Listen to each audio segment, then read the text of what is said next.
uunahin pang bumili ng $5.58 billion na fighter jets, 20. Wala kang ang mapakain, wala kang ang maibigay na murang bigas sa iyong mga mamamayan, uunahin mo pa yung gamit pandigma.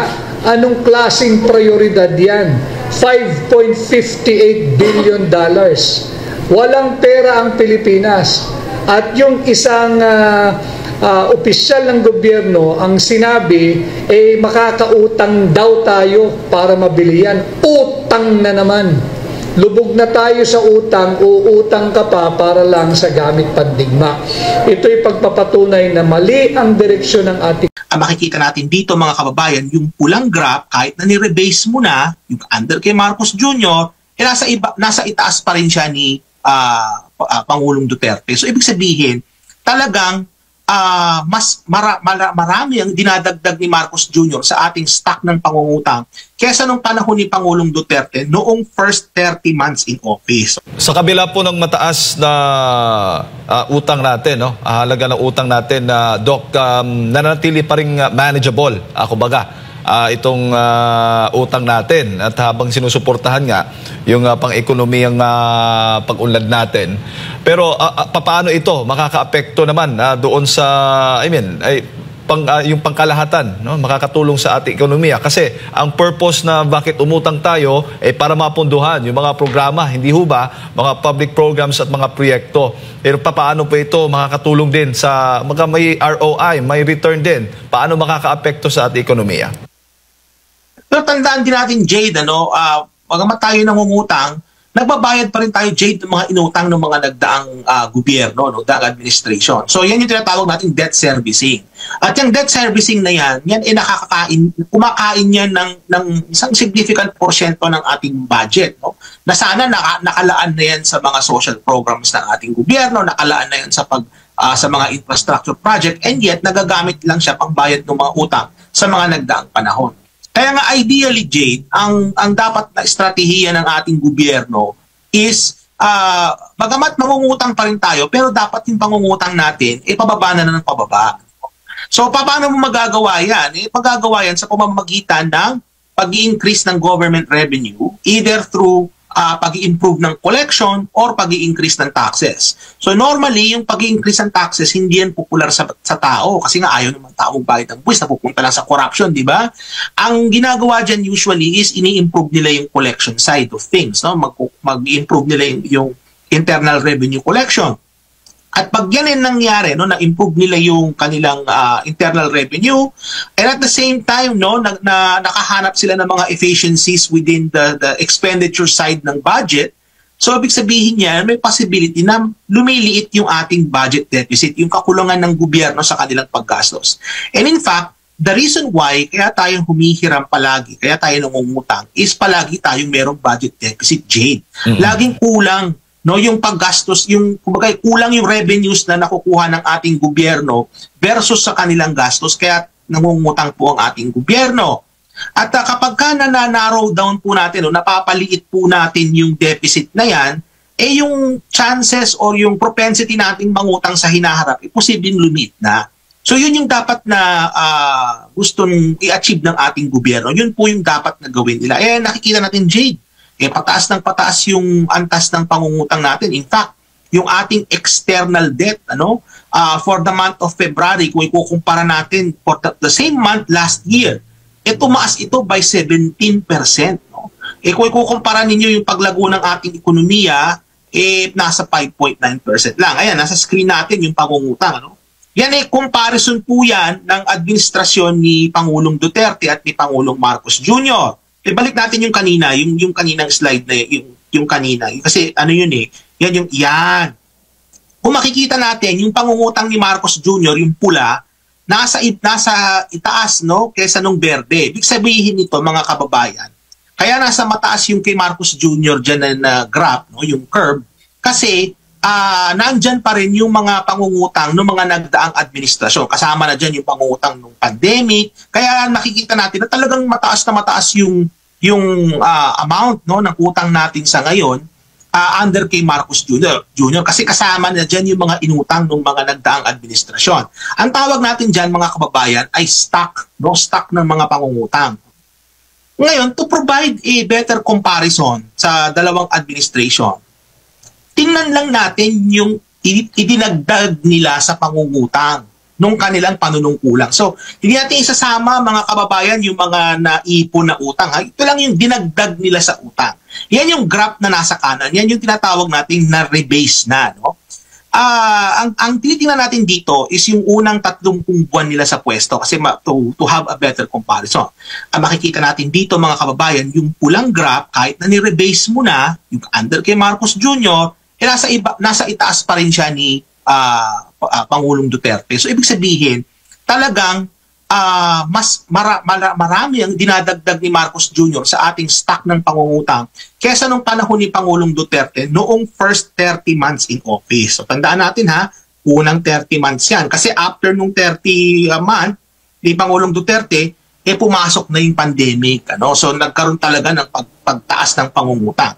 Pero during the first 30 months, nung wala pang pandemic, makita natin na kung ikukumpara natin yung dalawang administration, mas malaki ang idinagdag ni Marcos Jr. sa total stock of debt kaysa dun sa idinagdag ni Pangulong Duterte during that time. So yan yung nakikita natin sa datos, Jay. Ipiniliwanag naman po ng Armed Forces of the Philippines o AFP na hindi binuwag po ang Vice Presidential Security and Protection Group o VPSPG. Isinilalamang nila ito sa reorganisasyon bilang AFP Security and Protection Group. Muling tiniyak nila na patuloy pa nilang poprotektahan ang pangalawang Pangulo sa ilalim po ng reorganisasyon. Sa ngayon ay hiniling ng AFP sa publiko na iwasan ang magpakalat ng mali-mali impormasyon upang maiwasan ang hindi pagkakaintindihan sa naturang issue.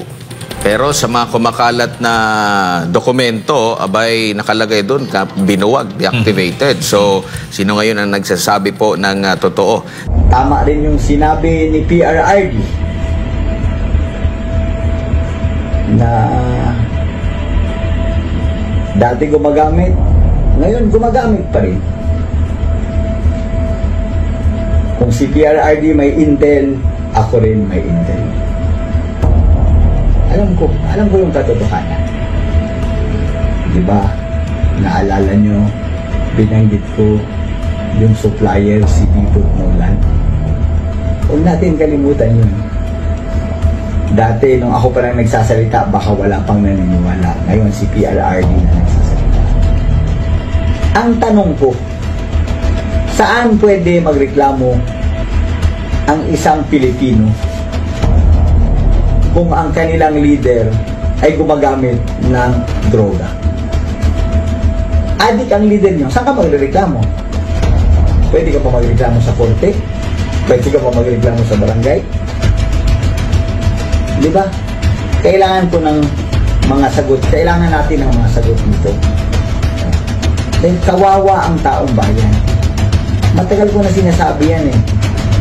Kung ang nagpapatakbo ng ating bayan ay wala sa maganda at mabuting pag-iisip, dala ng droga, dala ng pagka-underdasaya. Habang patuloy na bumubuhos at lumalakas ang suporta ng mamamayang Pilipino sa buong bansa para kay dating Pangulong Rodrigo Duterte, hindi nagpapahuli ang mga kababayan natin sa ibang bansa. Sa Japan, nagsagawa ulit ang mga ito ng isa pang pagtitipon para kay Tatay Digong. Tungayan natin ang iba pang detalye ng balita mula kay Ivy Astilio live. Ivy, magandang gabi dyan sa Japan.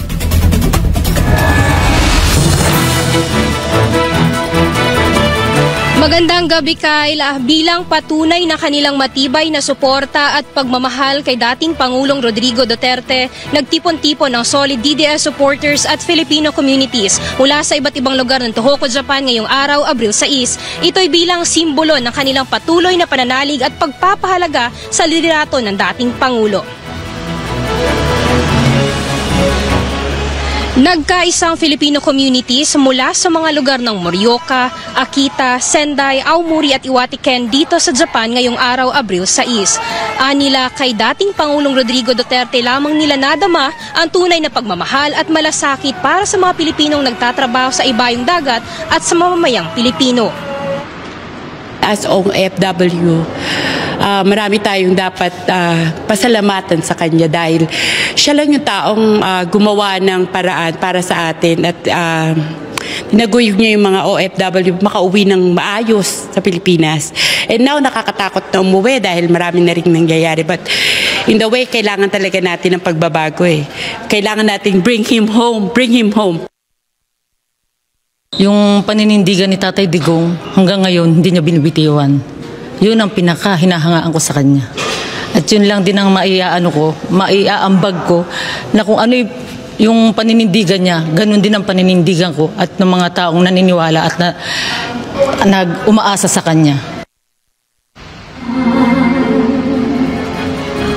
Ipinakilala rin sa pagtitipon ang 10 kandidato na tumatakbong senador na inendorso ni dating Pangulong Duterte sa ilalim ng PDP laban. Nakiisa rin sa nasabing pagtitipon si dating Undersecretary ng Presidential Communications Operations Office o PCOO at Ipanaw Sambayanan Party List Second Nominee Dr. Lorraine Badoy. Mula't simula sa Marcos administration, naging maliwanag na ang pakay nila ay hindi magsilbi sa bayan, kundi tumagal sa poder. No? At yung katiwalian na walang humpay, yan yung nakita natin na maliwanag. Kung kaya't humaharap sila ngayon sa mataas na hukom para ipaliwanag yung napaka-corrupt na budget na yan. Diba? At nakita din natin dito sa nakagigimbal na ginawa nila na krimen, extraordinary rendition kay former President Rodrigo Roa Duterte, na talagang dead set sila na sirain ang mga political foes nila, 'di ba? So maliwanag na ang Marcos administration ay meron talagang ayendang napakabulok. When you vote straight PDP, masesecure natin ang Pilipinas kasi hindi matutuloy ang impeachment ng Vice President na madumi at bulok na hangarin ng Marcos administration. When we put the right people there, then they will be the voice of the Filipino people who voted, 32 million voted for the Vice President.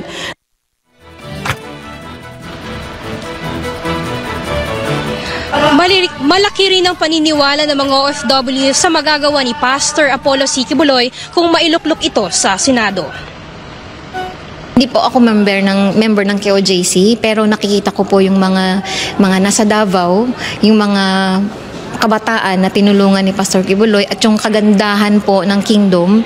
Nakita ko po kung paano sila maging disiplinado at alam ko po na dahil po yun sa turo ni Pastor Quiboloy at inaasahan ko po na sana maging ganun din ang buong Pilipinas. Kaya siguro alam ko na pinili siya ni Tatay Digong kasi alam kong kaya niya, karapat-dapat siya na maupo sa Senado. Para po hindi lang Davao ang kanyang matulungan, hindi lang po Davao ang pagandahin, kundi ang buong Pilipinas.